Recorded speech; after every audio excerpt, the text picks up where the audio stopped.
Hello and welcome back to the Spin and Backfist MMA show. It is Robbie Fox and Big Ev. Jack Mack is recording another podcast actively. He's on Unnecessary Roughness here at Barstool as well. So it's just the two of us today, but we've got a good show for you. We've got a bunch of headlines. We've got a good UFC card to break down this weekend. One that I'm looking forward to way more than the past 2 weeks. No, this is definitely the best fight night of the last month or so for sure. Yeah. It's also not this is like a hardcore fans card. Like, it's not like the most massive names, but just generally just good fights up and down the card, competitive fights. Yep, and I won't be able to watch it. I realized I won't be able to watch the next two UFC cards live. I'll have to catch up the next day because I'll be at the Katie Taylor versus Amanda Serrano fight, MSG. That'll be a great fight this weekend if anyone's looking for some boxing in your combat sports shake-up. You want to mix it up, put a little boxing, a little Muay Thai, a little bit of this, a little bit of that in there. And then the next one is the Canelo fight. So you'll just be calling the Canelo fight. Be calling a Canelo fight. I was trying to do notes for it yesterday, and I was just like, anything I'm going to say about this guy is going to sound silly. People are just going to be like, why are you talking about Canelo on pay-per-view? Canelo, he's the pound-for-pound one. Crazy. Absolutely crazy. Let's get into some headlines here. Nate Diaz continues to tweet at the UFC asking for a fight. Says, I'm not fighting Conor. He sucks. Obviously, as a Conor fan, I disagree. Adam Sandler gif, right? But very funny. Just the way Nate tweets at everyone, it makes me think of the way Shane Gillis does the impression of him. It's just so funny. Honestly, I don't want to toot my horn. I think my conspiracy theory or whatever you want to call it a few weeks ago, I think I'm right.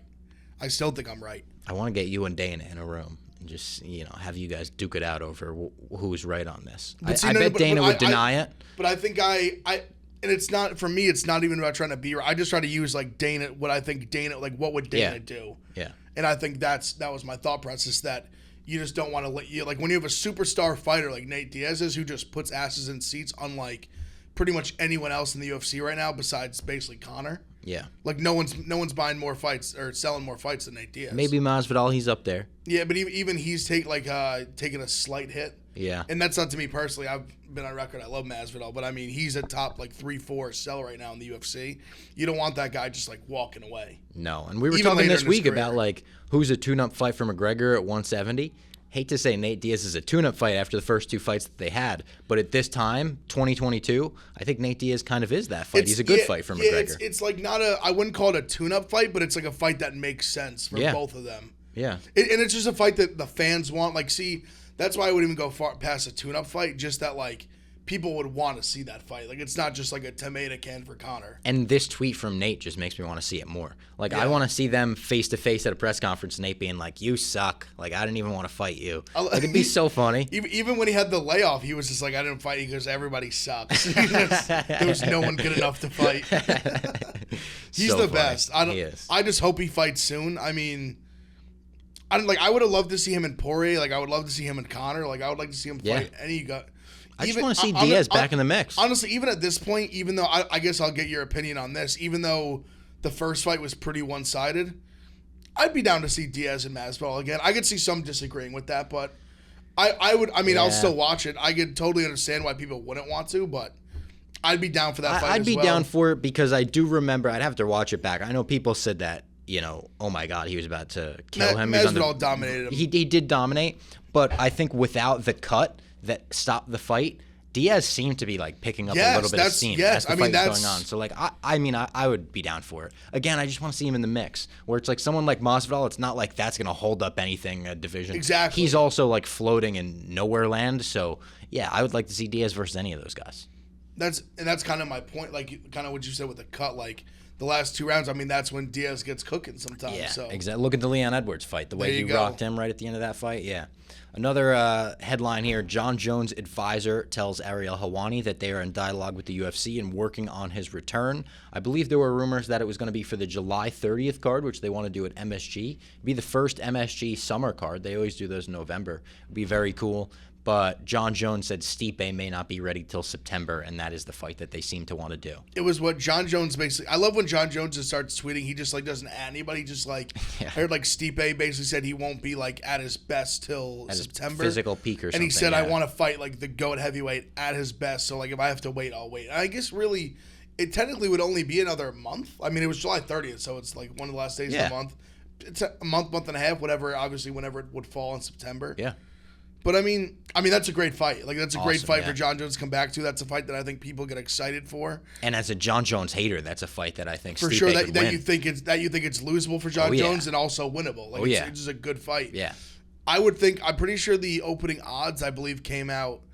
I think they were like offshore odds, but it was like Jon Jones minus like 200, which I think Stipe getting disrespected by the odds makers. I know, like I think I would have made it a little smaller, like maybe like a Jon Jones minus like 150. Because you don't want to say it's a pick'em because people want to lean Jon Jones, of course. Yeah, I mean the guy's never lost a fight, and I listen, Stipe, like I don't think there's any shame in getting knocked out by Francis, but I think it's more just Stipe just getting a little bit older. The knockout was vicious. Like it's scary to see a guy get knocked out brutally, and someone just as talented as he is and as great as he's been for as long as he has. But I mean, Jon Jones Stipe is a fucking awesome fight. So I would be the biggest Stipe dick rider in the world for that fight. Yeah, I'd be wearing the Cleveland Cavaliers jersey till I die. Fucking MGK songs all day. Yeah, I think everyone would be for the most part. I think more with Jon Jones. I think people would want to see Jon Jones win just for the fight after. Well, yeah, of course, yeah. But Jon Jones at heavyweight, I want to see him fight all those guys at heavyweight. Sure. I don't care if he wins or loses. I just want to see the fights. Because it's more for me. It's just like I think for me it would be for a lot of people. I just think people aren't like rushing to be like, let's run back Francis and Stipe again. No, I don't think so. So I think I almost would want I'd want Stipe to win as like a person. But I think as a fan going forward, I want Jon Jones to win because if he beats Stipe, say even were to finish Stipe, the hype around Jon Jones and Francis is through the roof. Just that would shake up the heavyweight division like it hasn't been in many years. Yeah. Because just because it's just kind of we just haven't seen Jon Jones at heavyweight yet, so it just would be fascinating to see him. I wonder where he would fight at heavyweight. Would he be like a 265 heavyweight? Would he be a 250? I'm gonna guess he's like a 240 guy. Yeah. Because the fact that he was a 205er, getting up to 260 is a lot. Yeah, it is. I feel like I've seen some of him being say a 240, 245 range, which I feel like with his build makes sense. All the powerlifting he's been doing, yeah. He's got the big, he's 6'4", he's got massive arms. He has a big frame. Yeah, long dude, yeah. He can carry the weight. Yeah. Dan Hardy says that you add up all of his paychecks for all the fights he's been in his life, combine them, he's making more in this one boxing match against Diego Sanchez. If that's true, we were just saying, why is he doing this? That's why. There you go. I don't know. Listen, I don't know how much he was making when he was fighting. That would seem surprising to me. Yeah. He wasn't a random nobody fighter. That's what I'm saying. He fought in the rankings and was fighting top guys in his heyday. I just don't know how much he possibly could making to box Diego Sanchez. I'll put it like this. Who's putting this on? It's a Ricky Hatton undercard. Oh yeah, we talked about that. I forgot about that. So I would. They probably got money. I would just be I'm sure he got a big payday, but I would think. In my head, the highest number I'm seeing from is $1 million. I don't know. And that even seems really high. Shock me. That seems extremely high. That seems high. When I said out loud, I felt it. I was like, that seems like a pretty high number. Yeah. Considering that's what guys are getting to fight Jake Paul and some big draws. $1 million would be a lot. And we're talking obviously Woodley's getting $2 million. Wonder if there's any part of him that's I want to knock Diego Sanchez down and call it Jake Paul. Yeah, maybe. Dan Hardy's a talker. He knows how to promote himself. Sense. Yeah. That would definitely make sense. I don't know. It just seemed when I just saw the quote about saying it was every fight you've ever made combined. That's nuts. And that's honestly the only reason I said a number as high as $1 million. Of course. For you to say it was bigger than every fight you've ever had combined, that sounds outrageous. You hear people say that about bare knuckle sometimes, and it's how does bare knuckle get all? Well, do they have a crazy big investor behind him? Is Diddy behind bare knuckle or something? I don't know. That's even Rothwell. If we want to, I know that was on the list. We could just touch on that just quickly. Yeah. That he's doing bare knuckle now, and he said pretty much that if he fought he pretty much said that if he won 3 fights in a row, he'd be a millionaire. Yeah, he said win 3 fights, become a millionaire. Yeah, which is kind of like PFL, but I have to imagine he's maybe making 200, something like that. Which is nuts. It is nuts. Because who's with all due respect to Ben Rothwell, who's I have to buy bare knuckle to see Ben Rothwell fight. No, it's fair. Totally fair. Because even like I would even say like a Mendez has like bigger drawing power. And Mendez talked really about bare knuckle too, being like, I cannot believe how much money I made from bare knuckle versus UFC. And he had a great debut in bare knuckle as well. I think Diddy's behind bare knuckle. Is he? No, I'm just saying he invests in shit, you know. I was thinking about. I was like, really? I thought I would have heard that. No, he's just an investor. I think of. You never know. I mean, that's kind of what like Khabib, like Eagle FC, they have like big money people behind them. That's how they're paying. Like Kevin 50 Cent was always around Bellator. He was like, people were saying, is he an investor? He was promoting his alcohol like with them in conjunction, but you never know. Maybe Diddy is behind bare knuckle. Start that rumor, MMA Twitter, please. Francis Ngannou says re-signing with the UFC without an opportunity to box Tyson Fury is not an option. There's an interesting like dialogue on this about Twitter now with people saying, I saw like Fight Oracle saying, what good is Francis Ngannou? Not what good is he, but like without the UFC promotional team behind him and behind this fight, I do think the fight loses a little bit. I think like having Dana White and having the UFC promoting this fight makes it a crazy big super fight. Without that, it's still a fight that boxing fans, people are going to watch, UFC fans are going to watch, but maybe it doesn't break through to the mainstream as much. No, I agree 100%. I was literally talking to Large about it earlier. I was kind of explaining the situation with like he's kind of the first fighter to have like leverage in the sense that he's going to be a legitimate free agent. Yep. But I mean him, like Francis even saying this, I feel like it's almost like him like kind of like throwing the bat signal at Dana, be like, hey, like I'm open. Like I'll resign. Let's I'm work open out to a this deal. if we can work this out. And I think Dana's a businessman, and I think the fact that Francis is in the situation would put Dana in a spot where he'd be much more likely to be open to something like this. I think at least. I mean, it might. Because I think from Dana's perspective, Francis is in a spot where regardless of him, like obviously Dana pushing it, the UFC pushing it will make it bigger. Agree 100%. But I think Dana would see this as I'm doing the what would Dana do brain again, where like Francis is going to do this probably regardless because he's going to make so much money whether they back it or not. He could make more money. But I think Francis and Dana, like Dana's going to come from a perspective where if it's going to happen, I might as well get a piece of the pie, and let's also keep like a big. I feel that way too. In like, let's keep this big star heavyweight that's our champion, and who's this like, who they were trying to brand as like the Mike Tyson of like UFC. Like, why not? If it's gonna happen already, why not? Like, let's figure something out, Francis and Dana. I feel that way too. Part of me thinks like, is there some kind of like a sense where Dana feels like he's getting like his hand forced, or he feels like he's getting forced in negotiations where he's like, nah, fuck that. Like, I don't play those games. Where we know he doesn't really like Francis's management. He's been outspoken about that in the past. Like, will Dana take this almost as more of a slight? And he's like, no, I don't even want to be involved. Good luck without me. He could. No, that's definitely possible. Yeah. That's entirely possible. The manager definitely is like, probably throws a big wrench into it. Yeah. That he probably doesn't want to work with him. And I get that from Dana's point of view. I don't know. I wouldn't be shocked at all if he took a hard stance because he, like, UFC's, let's call it what it is, it's built to a point where, like, it's not dependent on athletes. No. Like, it's not dependent on specific superstar individuals. It is a league. Yep. Like, in the same way the NFL, like, it doesn't matter who's playing quarterback. Like, I'll be watching. And he's never what it is. Never shied away from that. And I've always respected when people are like, hey, when Ronda Rousey, like, leaves, when Conor leaves, are you worried about that? He's always like, no. Like, the new stars will generate themselves. And he's right. They maybe not to that level we haven't gotten yet, but the Israel Adesanyas, the Jorge Masvidals, even the Nate Diaz's, where it's like, he was an amazing fan favorite his whole career, but in the later half of his career has become way more of a star than he ever could have imagined, I'm sure. More headlines. Dillashaw talking shit to Sterling already. He did an interview with ESPN MMA, and he said he's not worried about Sterling. He said it's an easy fight for him, to be honest. This is what you would expect a fighter to say after he gets called out, but I don't know. Dillashaw, really, he was one of my favorite fighters, became one of my most hated fighters in the whole build-up with the Garbrandt fight. I saw both of them, and I was just like, damn, these two are idiots. Yeah. It's just weird. I mean, yeah, obviously that's what he's going to say, like Algelain, blah, blah, blah. I don't know. I mean, I definitely don't think it's like an easy fight.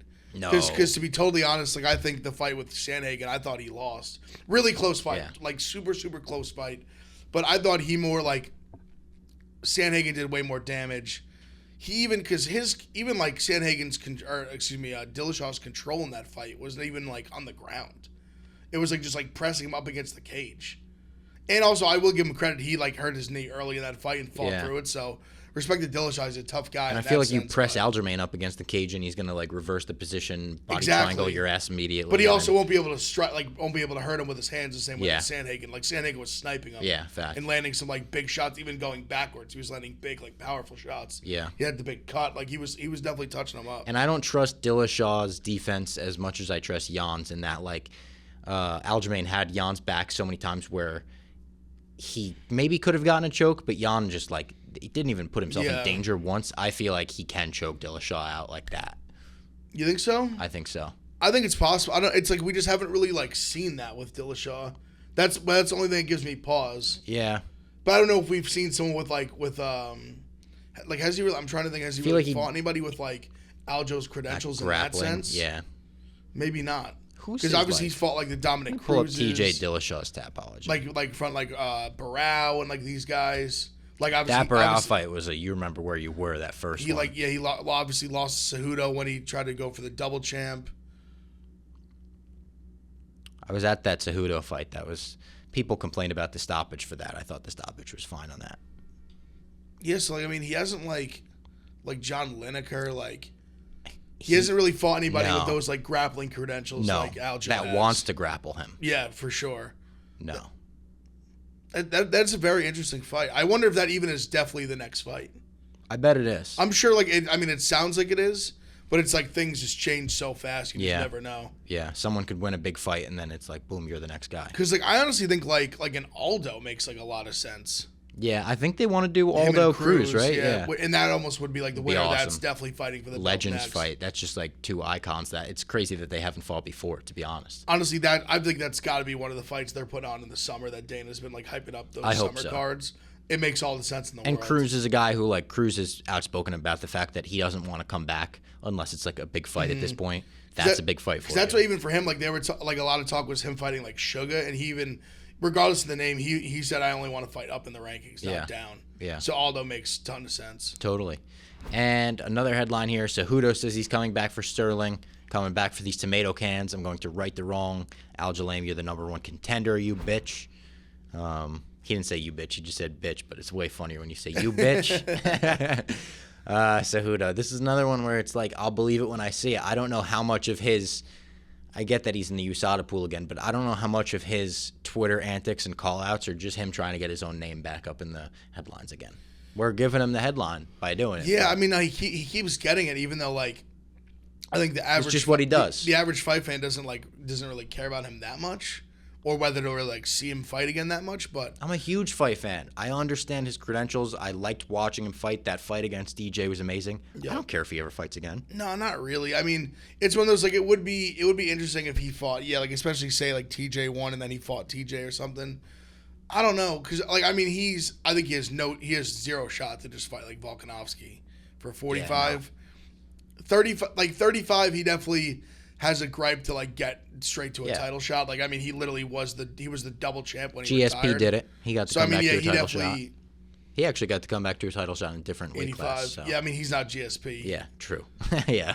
So yeah, if obviously we're big fight fans, we'll be watching. I don't know. I almost would just want to see him lose. I would want to see him lose. Yeah.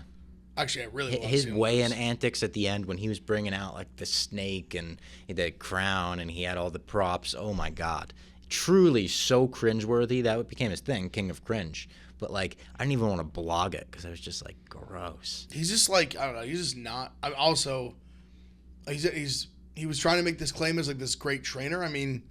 His fighters have lost more fights than they've won. Yeah, which I actually talked about with my dentist yesterday. My dentist, I wore my Paddy the Batty hoodie, and it has the Liverpool patch on it. And he said, "Oh, are you a big Liverpool fan?" And I said, "No, it's a UFC fighter." And he was like, "Oh, I just watched the UFC fight." And I was like, "Really?" He said, "I love the Korean Zombie." And I was like, "Oh, sorry to hear that." And he goes, "Yeah, thinking about it will still make me cry." And I was like, "Oh yeah." Oh man. Yeah. Damn, he really likes the Korean Zombie. He loved the Korean Zombie, but yeah, I was like, that's not a great fight for you to watch. But I was like, yeah, I love Zombie, iconic walkout. He was like, yeah, I don't even want to talk about it. I was like, hands off. The thrill and agony is I know. It's tough, I think really Lee tough. posted one of the clips on ours where it was just the captions of him actually talking. They put the actual the closed captioning over the translator who like didn't say what he actually said. And then him just basically being like, I might retire. Like, I'm never going to be the champion. I realize now I can never, like, be champ. Like, oh, fuck. Breaks your heart.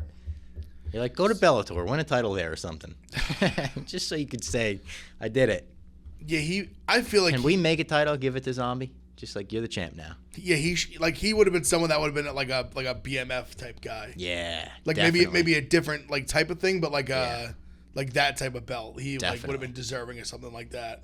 It would have been so good. I remember his first fight after the mandated military service that he had to do. It was so much hype behind it, and he comes back, he gets dropped in I think the first round, comes back, wins the fight like a zombie. Oh, it was fucking awesome. I got Domino's pizza that night. No, never forget that. Yeah, Domino's thin crust, underrated. He's a fucking legend. Yeah, viral clip here. We also have to close out the headlines. The Island Boys. Maybe showing some fighting skills. They mixed in a kick. So I don't even want to say boxing. I think mixed martial arts is in their future. The funniest thing is like his boy, like the other brother, he like stops for a second. He's like, hold on. He's like, uppercut. Like, give me uppercut. Uppercut. He's like, show it to him. Yeah. He's like, other than just like flail their arms. Like, I'm not gonna sit here like I'm such a funny clip. I'm not some technical striker, but it was but I mean, just very funny. Just like. They're not like he isn't using pads. They both just have gloves. They both have gloves. Yeah. He's like holding the gloves as like the pads. Yeah. He's like uppercut. He's like kick. Show him the kick. Yeah. He like throws the kick up top. He's like the kick is rough too. Like you watch the kick in slow motion and you're like, I love he just grills the camera. He's like, show me uppercut. Look at that kick. It landed like boom. Barely on his arm. Just an elbow kick. Yeah.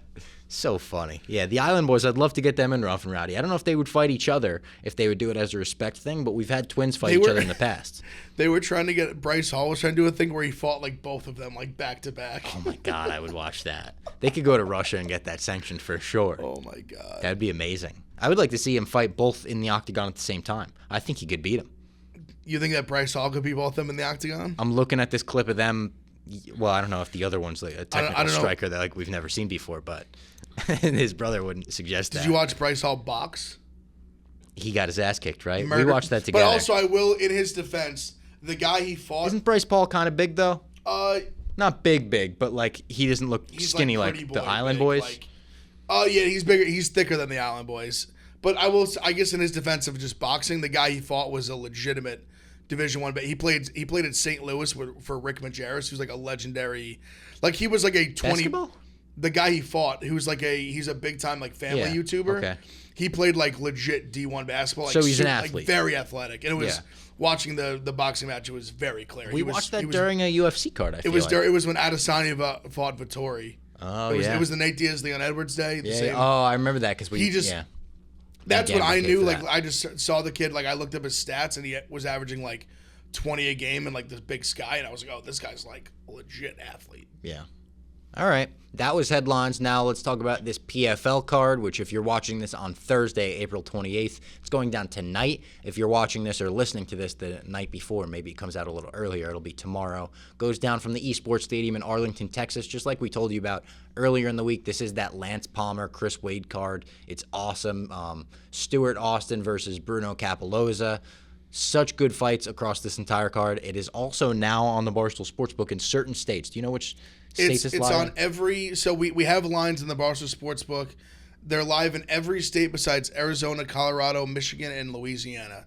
So all my Jersey people, my Pennsylvania people, every other state besides the four I just listed, we have lines. We're betting them. I'll tweet some picks tomorrow. Today, whenever you're watching this. Do you like Chris Wade in that fight? I do. He's a slight favorite. He's minus 140. I like Chris Wade. I just like him as a fighter in general. I remember I bet him last year and he lost a tough fight. But I do like him. I do like him in this fight. I do. That'll be our head-to-head against Lance Palmer there, of course. The heavyweights on this card. It's heavyweights and featherweights across this entire card. And then next week, I do believe we're going to get Kayla Harrison and Anthony Pettis on the show ahead of their fights. Oh, hell yeah. Yeah, PFL 3. That's awesome. So that'll be something to look forward to. A lot of PFL coverage on the show going forward because PFL is not only our sponsor, but one of the best MMA leagues in the world right now. They've got a cool season format. They're going to do playoffs this summer. The championship probably in the fall, I would imagine. And then, you got PFL tonight. I don't know what else there is to say about it, I guess.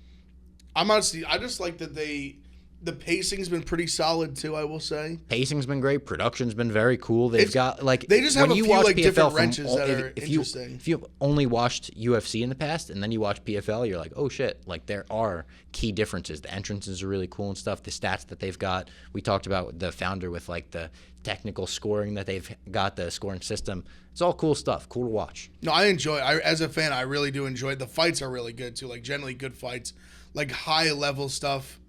I enjoy it. You're a fight fan, you'll enjoy it for sure. Yeah, so tonight, if you're watching this on Thursday, like I said, April 28th from the Esports Stadium, watch on ESPN Plus at 6 p.m. Eastern, and then ESPN Plus and ESPN2 at 9 p.m. Eastern.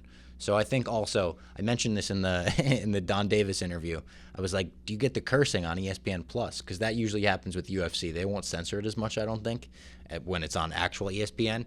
And he was like, yeah, cursing on both of them. And I was like, there's definitely not cursing on ESPN2 unless they miss it. They slip a little bit. A little bit. Not as much as Mike Jackson last week. Just like, fuck! He kicked me in the fucking dick! Spinning kick to the fucking balls! DC just like, oh, cut his mic. All right, now let's talk about this weekend's upcoming UFC card. Great card, like we talked about, Marlon Chito Vera versus Rob Font in the main event.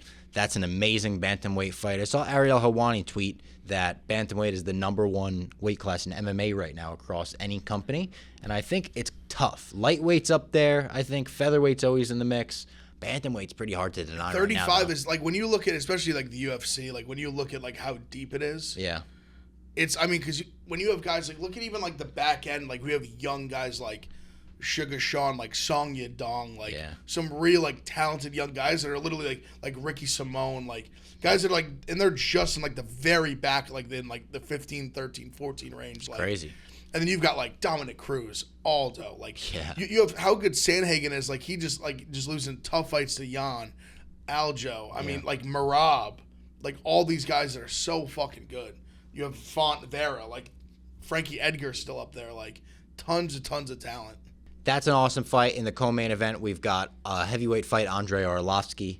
I will watch him fight until this man is 70 years old and enjoy it, versus Jake Collier. He's not a big favorite either, Arlovsky. He minus like 145, 150 I was seeing. He's on a run right now, though. He is. Honestly, How many fights in a row is this for him now? I want to say he's 3. I know he lost to Aspinall, but I think he's won all 3 since then. Which Aspinall, again, like on the run he's on right now. Yeah. Andrei Arlovsky, an old Andrei Arlovsky losing to him is nothing. Andrei's also, I see him in the crowd at UFC a lot. They'll cut to him on the big screen. Always gets one of the biggest pops of the night. Like genuinely, I mean, he's a legend. Beloved fighters in the UFC, I think, right now. He is on a 3. Yeah, Jared Vandera, Carlos Felipe, and Chase Sherman. Chase Sherman is on this card as well. He's on the prelims. Was supposed to fight last week. We talked about that. He said he's making like double what he made last time for his last fight. He'll be the second to last prelim, I believe. He's not the highlighted prelim, but him versus Romanov is on that as well. Going down the main card further, Andre Touchy-Feely versus Joe Anderson Brito.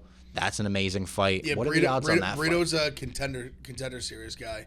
I want to say Feely's minus like 200 range. Because I do love Feely. I think he's in that like minus like 200 if I remember correctly. Darren Elkins, The Damage, one of the best MMA tattoos ever. 265. Yeah, minus 265. Big so favorite, big favorite. Big favorite, and maybe he could be part of our parlay because I do love touchy-feely. We need a good parlay. I know we said it last week. We need almost a safe parlay this week. We just got to get back on the horse. There's a few that I like right next to it. See right there, like I like Grant Dawson a lot. I do like Grant Dawson. He's 3-0 in the UFC. Jared Gordon, potential future opponent of Patty, so maybe be against him. You know, and I don't mind Jared Gordon either, but Grant Dawson's kind of a beast. You remember he had that crazy fight where he was losing, and then he just like hammer fisted the guy in the last like 10 seconds and just knocked him out. Yeah. Who was that? Santos, I think who it was. Leonardo Santos, yeah. And then he's coming he off had a draw in his last fight. That's yeah. right. Weird. That's right. Why was that a draw? 10-8 round? Or did they take a point away from somebody? I can't remember. I'm trying to think of that fight specifically. The Costa Vittoria Majority fight draw was against Ricky Glenn. I don't remember that. Yeah, I do remember the fight a little bit. I'm trying to remember. Maybe I think he might have got a 10-8 maybe. There's GM3 versus Jotko kicking off the main card in the middleweight division. It's another good fight on this card. That's one where I feel like either like GM3 is either getting knocked out or he like submits him in like the third round. Yeah, stay away from that. I'm pretty sure he's had 3 submission wins in a row since he got knocked out by Hamza. He is on a 3-fight win streak, since then. Which, good for him, just taking that in stride and being like, fuck it, I'm going to keep moving forward. He tweets very funny things about it every now and then. He's like, you want to get shit-faced, take a drink every time they show that on the card. My God. That was funny. They're literally showing like 12 different angles. Yeah. Oh, Feely's last win. I didn't realize this. Producer Tom, shout out for this fact. Feely's last win came against Charles Jourdain in 2020. It's been a while for him. Yeah. How many fights has he lost in a row? He's fought some tough guys, if I remember correctly. He's definitely had some tough... Oh, all right. A loss and a no contest. He lost to Bryce Mitchell. Accidental eye poke. Forgot about that. I would say he lost to Sadiq. All right. Like, so not like awful losses. That's not awful. You lose to Bryce. Two ranked guys. Yeah. All right. That's fair. Jared Gordon has been tweeting a lot about like where he's come from. Did you see that this week about like getting arrested in the gym and stuff, and then like just making it to this level? I saw he got a lot of like support.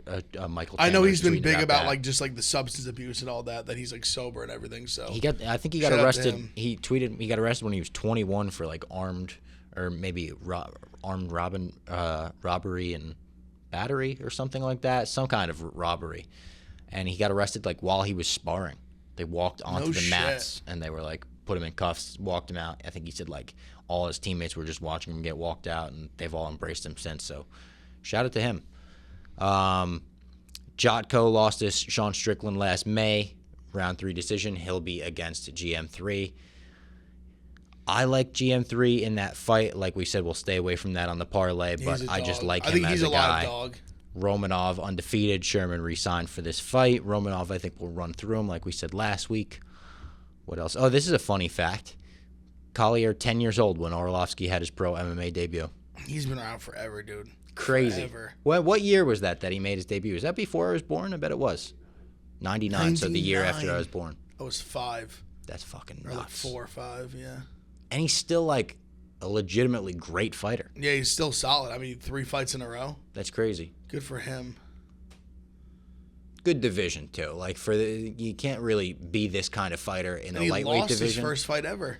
Wow, and knocked out too in the first round. In the 6th minute. yeah. Wow. Well, because they do that in like Risen too. Like they do they'll do like 10-minute rounds and stuff like that. I was going back and watching some of like Yuri Pravchika's old fights.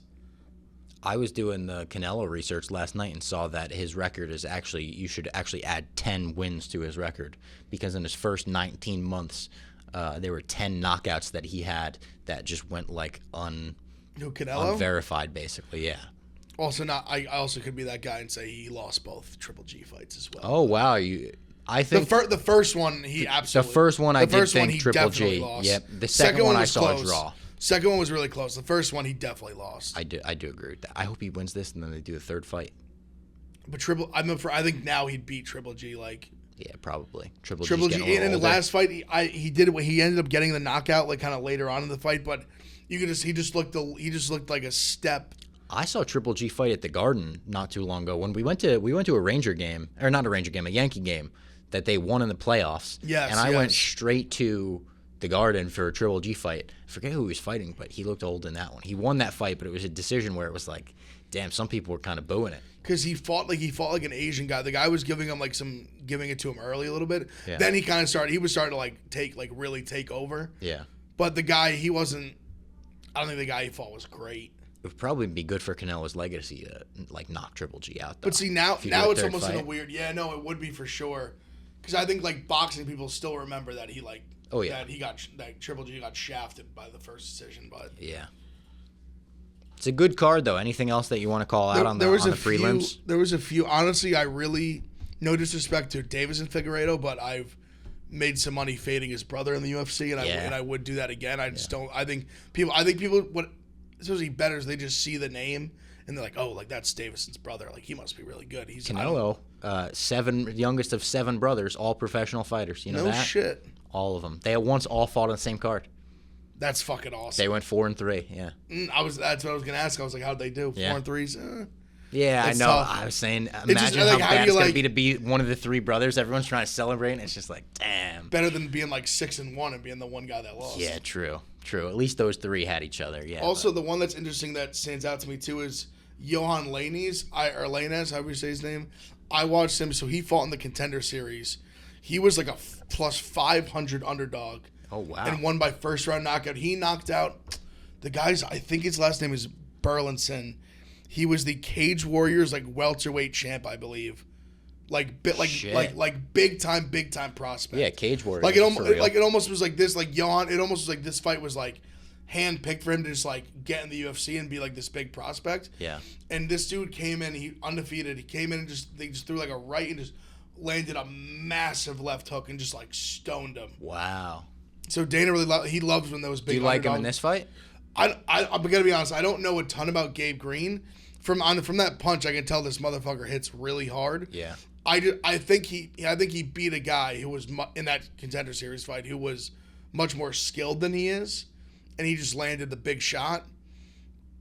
I don't know. There was a little. It's to me. I like have pause because it's like tough for me pick 'em. when a guy is a plus 500 dog, which I think Burlington probably is much better than Gabriel Green. I don't know. It's like a tough. He's just got the big knockout power. I don't know. It's probably like a stay away. I just don't know. I just don't know enough about Gabriel Green to be totally honest. Yeah. So what do you think? He's got a very interesting story. He's Canadian. Oh yeah. Yeah, he's got a kind of like interesting story, but Canadian fighters been on a tear lately. For sure, and they did a little YouTube thing on him this week. If anyone wants to watch it, it was pretty good. Like little segment they did like him throwing like a little like it kind of goes through like him like doing the Contender Series and like they threw a little party for him. He literally grew up like in like the woods of Canada, like on like a farm. Wow. Like all these like goats and shit. How you learn to become like a professional mixed martial artist from there? It's crazy. Yeah, it was wild. That's why it was like seeing kind of where he grew up. I was like, I don't know how he got into the gym, but kind of a wild thing. The left hook he landed to this guy was vicious. It's always weird when Canadians fight to me because they're too nice. You know? Even GSP, it's like he's like, yeah, I love dinosaurs, women, and the violence of the octagon. he had this more attitude. Like he was basically like, don't call me like I'm not GSP. Like trying to be one of those guys. Like I'm like my own man kind of thing. Yeah. But he definitely was trying to like rep Canada. Like he was like there's only a few Canadian fighters and like he was like a lot of them are like very good. Yeah. And he was like I want to be like that next guy kind of thing. Good for him. All right, I kind of want to root for him at this point. And then parlay wise this week, do you want to do like 3 fights on the parlay or something safer? We can honestly like I'm curious to see what Jack might think, but I really like Rob Font in the main event. Yeah. I really like. Even like go back and watch the fight with him and Aldo. He was winning like every second of that fight where he didn't get hurt. Yeah. Like Aldo would just like he would like win for like minutes and then Aldo would just land a big shot, drop him. Which Cheeto's got those big shots too. He does. Like I mean, the front kick. They just reposted that front kick this week that I was just like, oh. I don't know. Let me see how you feel about this. UFC posted that this week. They called it the greatest front kick in UFC history. I feel like how do you one up the Anderson one? Yeah, I mean, Vitor? That's like the most iconic. Just that it was the first one too. They put that number 2. Also, really tough to see Vitor on the receiving end of 2 of those. 2, I know. Honestly, Machida's was like he was brutal. Out. Yeah, Machida did like the bow. Machida's sneaky might be the best one. Yeah, that was a vicious. I think he was in a movie when that happened. And just the way he like handles it, like he literally did it and just like gets on his knees, like it's just a vicious KO. Yeah, not even a thought of like Vitor just don't see those coming. No, because at least like in Anderson's, like he had to get on top and like be like and then they finish him off. But I mean, I think in my opinion, Machida's is probably the best. Like it's the cleanest. I loved Lyoto Machida. He was one of my early like favorite fighters. He's the a Dragon, one of the coolest nicknames. So I would be okay going Rob Font. Just as the closer. I like Andre Touchy-Feely in it. He scares me a little bit. Does he? A little bit. Touchy-Feely? A little bit. You're a little touchy-feely about him. Yeah. Mike Breeden, for those that remember, he was the guy that got thrown to the Alexander Hernandez Wolf. Oh yeah. He took that fight like kind of like last minute. He like missed weight. He got knocked out pretty fast. I don't know enough about Natan Levy to really like get behind him, but do you want to do Grant Dawson in it? Do Grant Dawson, Cheeto Vera, Rob Font? We do Grant Dawson. You could do Grant Dawson, Rob Font. That's already like 250. That's just 3 legs there. No, that's only 2 legs, isn't it? That's 3. Oh, with Andre Fili. Yeah, I mean, you really don't like Fili in the parlay. It's not that I like don't. I remember like Brito being like kind of good, so I'm like kind of like. Your hesitance makes me hesitant. I'm slightly hesitant. I'll if you want him to put in, we can put him in. I think he's gonna win this fight. We can put him in. It's not that I'm like in love with Brito.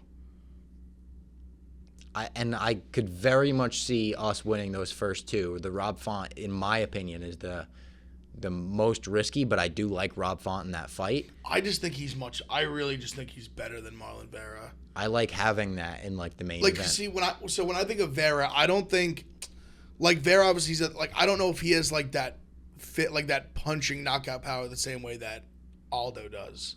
Or just knockdown power, if you will. Yeah, no, I don't think he's got Aldo power. Like I just don't think he has like the level of just like technical. Should striking. we text Jack Max live on the show? Should we be like, what do you think about this parlay? Yeah, fuck it, Jack. Because those are the ones I feel like Grant Dawson I like, and I guess I really do feel good about Font. I just think Font's a better fighter. Vera's a dog, 100%. Vera is an absolute dog. I saw him training in the parking lot, actually, when we were quarantined. When I was going to go over to Saudi Arabia, we had to quarantine for 2 days in Vegas, and I saw him training in the parking lot. I would just pull up a chair, and not to be creepy, but I was just like, this is interesting, and I'd watch him spar in the parking lot. Was there anyone else pulling up chairs? No, it was just a Holiday Inn with only fighters in it, and like media. So, like, I wouldn't pull up a chair, like, outside, just up to my window. Oh, got it. I thought you literally, like a lawn chair in, like, the outfield, like, softball practice kind of thing. Because that's what I was envisioning. I was like, probably just came out with this lawn chair, just, like... No, they probably would have been like, get out of here, dude. You can't watch me spar. Just studying up. Yeah, exactly. They think I'm, like, a Sugar Sean, like, diehard based on my looks, probably. They got to run that fight back eventually. I think they will. I think based so on like even the rivalry they had going into that one, I feel like that's still Sugar's like main like rival, probably because he beat him too. Yeah. He I don't think this has been physically announced. I saw on like his YouTube, I don't know if I said this on the show, that Sugar said that his next fight is probably going to be Pedro Munoz. Oh yeah. And that sounds like it'd be like summerish, would probably make sense. I saw he just got the cornrows redone. Did you see he posted that on his Instagram? Yeah, they look pretty fucking awesome right now. Those are usually like his fight week. Like that's I know, yeah. He did like the full rainbow for it. He's got to have something going on. Photo shoot or something. Big shoot. Yeah, maybe. Yeah. Also, we didn't talk about it all that they while waiting for Jack Mike to answer that, apparently Aspinall Blades is going to be a thing. Yep, we saw that right before we started recording. I think I might have correctly predicted that a few weeks ago. I think you did. After Blades. Little spinning back fist matchmaking. Maybe the matchmakers are watching the show. That one, like that fight almost like and I've said how like I really love Aspinall. I don't like love that fight for him. Yeah, because he could get wrestled. Because I would just hate to see him in a spot where he just like gets put on his back and loses like a shitty fight like that. Yeah. Because especially he's on the rise with the fans right now. Like that's what I'm saying. Like he has the huge win over Volkov. Like his stock's as high as ever been right now. Yeah. For him to just lose like a boring like wrestling fight like that would really suck. I think he's definitely capable of beating Blades 100%, but Blades is a tough. I would probably lean Aspinall in that fight personally. I would too. Blades is. What do you think the line's going to be on that fight? Blades is easy. That's like where that being like a pick'em. Yeah, probably. I would say so because they're both guys. Like I mean, I guess the Aspinall Volkov fight was like a pick'em fight too. But Blades has been a guy who like just when you have that wrestling in your bag, they just make you massive. And then the last Blades fight where you're like, oh shit, you also got more than that wrestling in your bag. He was a massive favorite over Dawkins. Even when he lost, when he got knocked out by Derek Lewis, like he was minus like 350, like 400 against Derek Lewis. Yeah.